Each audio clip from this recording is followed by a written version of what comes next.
सुंदरवन जंगल में टुनटुनी नाम की चिड़िया रहा करती थी। वो मिट्टी के खिलौने बनाकर जंगल के बाजार में बेचा करती थी। उसकी सौतेली माँ और बहन दिन भर उससे काम करवाती थी।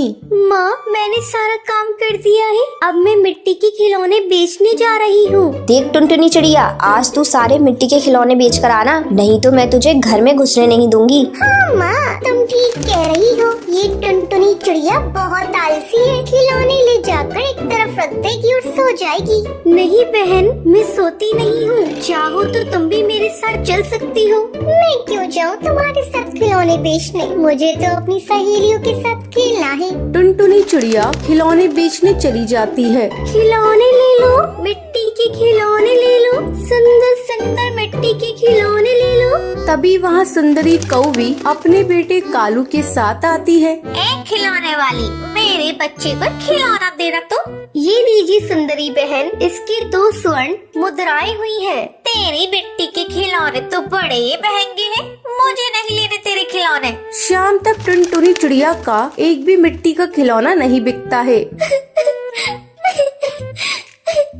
शाम हो गई है, लेकिन मेरा एक भी मिट्टी का खिलौना नहीं बिका।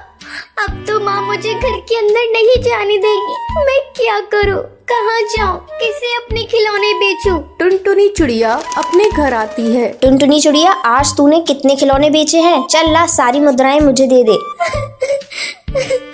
माँ, आज मेरा एक भी मिट्टी का खिलौना नहीं बिका। क्या कहा तूने? एक भी खिलौने नहीं बिके? जरूर तू सो गई होगी, आज तुझे घर के बाहर ही रहना पड़ेगा। नहीं माँ, मैं कैसे घर के बाहर रहूंगी, मुझे डर लगता है। घर के अंदर आने दो ना, मैं कल सारे खिलौने बेचकर स्वर्ण मुद्राएं ला दूंगी। नहीं, तू आज घर के अंदर नहीं आ सकती, तू आज बाहर ही रहेगी। ऐसा कहकर टुनटुनी की सौतेली माँ टुनटुनी को घर से बाहर निकाल देती है। टुनटुनी घोंसले के बाहर डाल पर बैठे रो रही होती है। उसी समय वहाँ से जादूगरनी परी गुजर रही होती है। वो एक दयालु जादूगरनी थी। जब वो टुनटुनी को रोते हुए देखती है तो उसके पास आकर पूछती है, क्या हुआ है नन्ही चिड़िया, तुम रो क्यों रही हो? तुम मुझे अपनी समस्या बताओ। मैं एक भली जादूगरनी हूँ, मैं तुम्हारी समस्या को चुटकियों में खत्म कर दूंगी। भली जादूगरनी, आज भी अपनी मिट्टी के खिलौने नहीं बेच पाई, इसलिए मेरी माँ ने मुझे घर से बाहर निकाल दिया।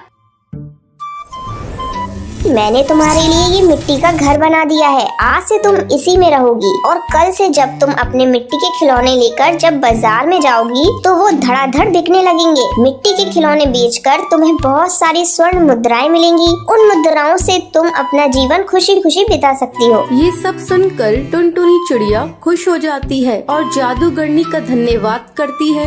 भली जादूगरनी, आपका बहुत बहुत धन्यवाद। आप मुझसे मिलने हमेशा आती रहिएगा, मुझे अच्छा लगेगा। टुनटुनी चिड़िया खुशी खुशी मिट्टी के घर में रहने लगती है। आज के लकी विनर्स के नाम ये रहे आपकी स्क्रीन पर।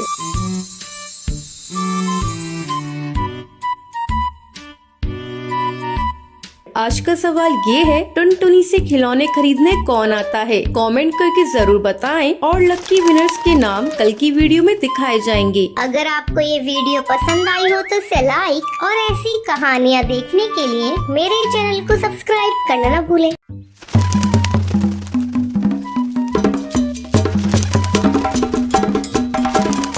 टुनटुनी और मोंटू कबूतर की कल ही नई शादी हुई थी। एक दिन मोंटू कबूतर की माँ अपने बेटे और टुनटुनी से कहती है, बेटा, तो टुनटुनी को लेकर हनीमून पर चला जा। मैंने तुम दोनों की शिमला की टिकट बुक कर दी है। लेकिन माँ जी, आप अकेले यहाँ कैसे रहेंगी? बहू, तू चिंता मत कर, मैंने तेरी बुआ सास को यहाँ बुला लिया है। अगले दिन टुनटुनी और मोंटू कबूतर हनीमून मनाने के लिए शिमला के लिए निकल जाते हैं। अरे साफजी, आगे हवाई मोटर लेकर मत जाइए। भारी बर्फबारिश की वजह से आगे लैंडस्लाइड हुआ है, सारे रास्ते बंद हैं। मोंटू, चलो वापस चलते हैं और कहीं होटल में रुक जाते हैं।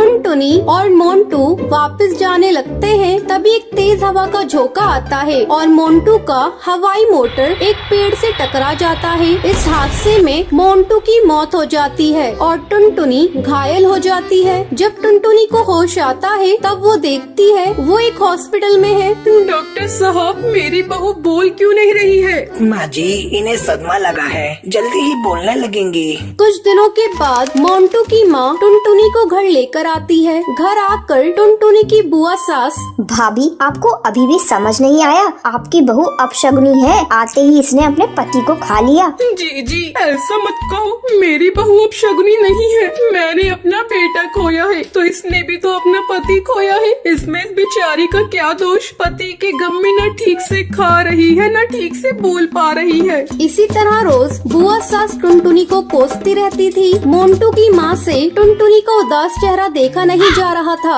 ऐसे में एक दिन वो टुनटुनी से कहती है, टुनटुनी, तू अपनी पढ़ाई फिर से शुरू कर दे, तू फिर से कॉलेज जाना शुरू कर दे बेटा।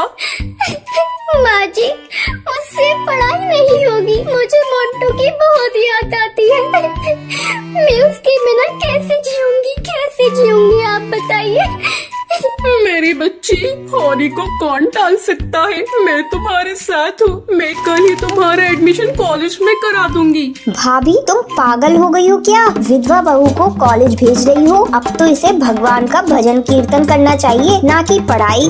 देखो जीजी, पहले टुनटुनी मेरी बहू थी पर अब मेरी बेटी है। मैं अब उसके हर सुख दुख का ख्याल रखूंगी। अगर वो कॉलेज जाने लगेगी तो मोंटू के गम को भी भुला पाएगी और अपने पैरों पर भी एक दिन खड़ी हो जाएगी। अगले दिन से टुनटुनी कॉलेज जाना शुरू करती है। कुछ दिन ऐसे ही गुजर जाते हैं। एक दिन कुछ गुंडे टुनटुनी को छेड़ रहे थे, तभी कॉलेज का एक स्टूडेंट उन गुंडों से भिड़ जाता है। तुम्हें किसने इजाजत दी कॉलेज की चिड़ियों को छेड़ने की? शिक्षा के मंदिर में तुम सब गुंडागर्दी करने आते हो? चलो भागो यहाँ से, वरना मैं पुलिस को बुला लूंगा। पुलिस का नाम सुनते ही वो कौवे वहाँ से 9-2-11 हो जाते हैं। आपका बहुत बहुत शुक्रिया, आपने उन गुंडों से मुझे बचाया। इसमें शुक्रिया की क्या बात है? ये तो मेरा फर्ज था। आपकी जगह कोई और लड़की भी होती तो मैं यही करता।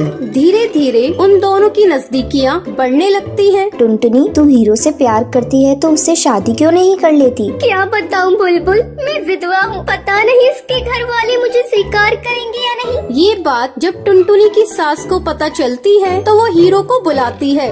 बेटा, मेरी जिंदगी का कोई ठिकाना नहीं। तुम बुरा न मानो तो मेरी बहू से शादी कर लो। माँ जी, इसमें बुरा मानने वाली बात कैसी? मैं टुनटुनी से शादी करने को तैयार हूँ और मैं अपने परिवार वालों को भी मना लूंगा। और कुछ ही दिनों बाद टुनटुनी और हीरो की धूमधाम से शादी हो जाती है। तो ये थी आज की कहानी। क्या आपको पता है मोंटू और टुनटुनी हनीमून मनाने के लिए कहाँ जाते हैं? अगर आपको पता है तो आप हमें कमेंट करके जरूर बताएं। अगर आपको ये वीडियो पसंद आई हो तो इसे लाइक और ऐसी कहानियाँ देखने के लिए मेरे चैनल को सब्सक्राइब करना ना भूलें।